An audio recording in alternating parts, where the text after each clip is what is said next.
Hey everyone, Kevin Newsom coming to you from Houston, Texas. Hope you're doing okay in this mid-October day.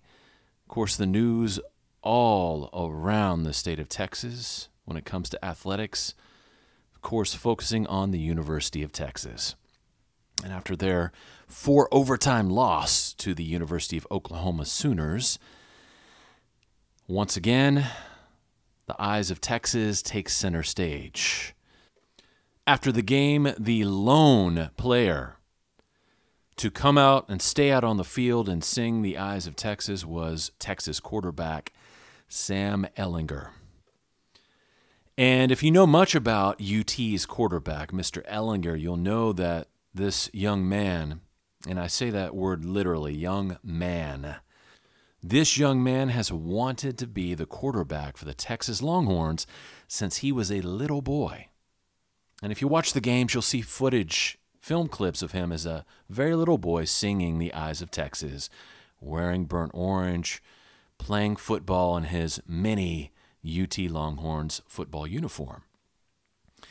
And this struck me for several reasons. Number one, props to you, Sam Ehlinger, for being a man and for standing up for the eyes of Texas.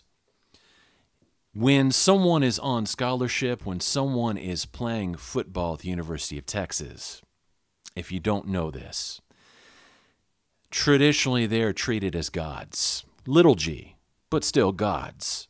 They are treated extremely well. And it doesn't matter if they're black or white or brown or red or yellow. If you're a UT football player, you are damn near royalty on campus. And it's been that way for 50 years. At least.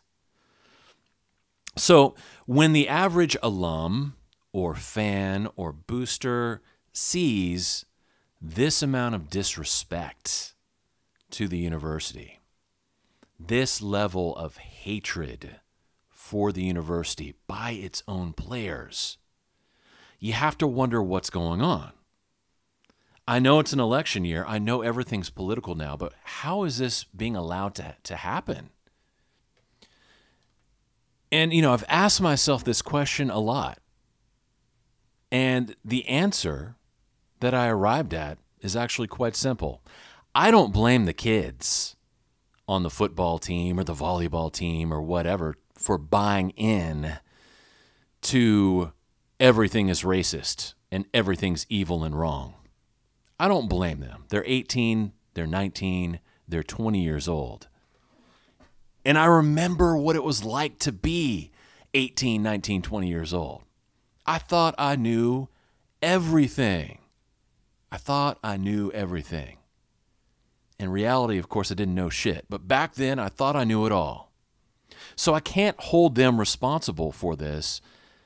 Not totally. Because they're not the adults in this situation.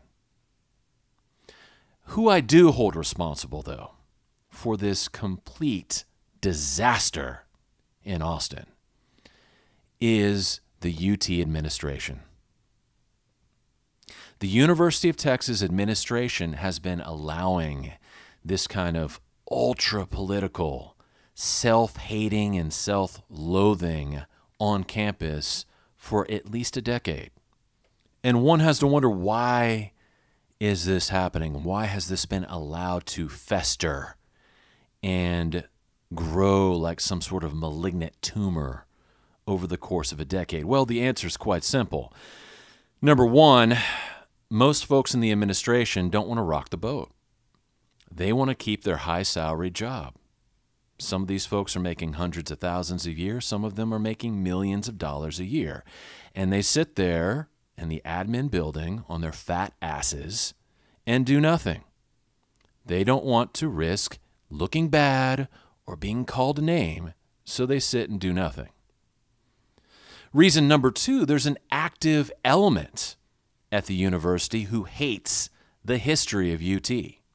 There's an active element at the University of Texas at Austin that wants to see every bit of tradition and history torn down and shipped off. And that element is extremely vocal. And when you combine that element with a soft, lazy, good-for-nothing administration, this is the result you get. Now, thank God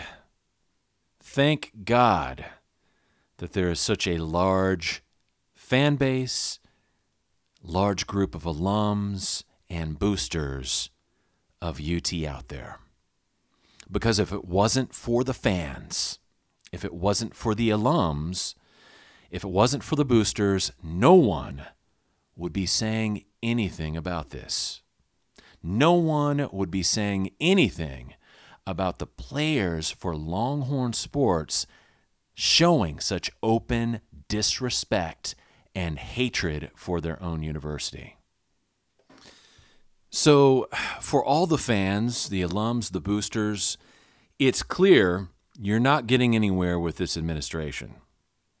Either they're too scared to listen or they're too stupid to listen. And at this point, it doesn't really matter which one it is. So it's time to go above their heads. It's time to go above their heads. If you want to see respect for the University of Texas brought back to the campus in Austin, it's time to start contacting the Board of Regents and the Texas governor, because things have obviously gotten out of control on the 40 acres in Austin. And this administration and this athletic director cannot handle what's going on. It's too much for them to handle. So it's time for the fans, the alums, the boosters to speak up, to contact the Board of Regents, to contact the governor, and let's start the change that needs to occur. Let's get that started. Because if you don't speak out, no one else will. And what little of the history and tradition is left at UT will be packed up and shipped off. So if you care about saving the University of Texas, it's time to get involved, to speak up, and to speak out. This is Kevin Newsom coming to you from Houston, Texas, saying God bless each and every one of you, and God bless the University of Texas at Austin. Texas fight.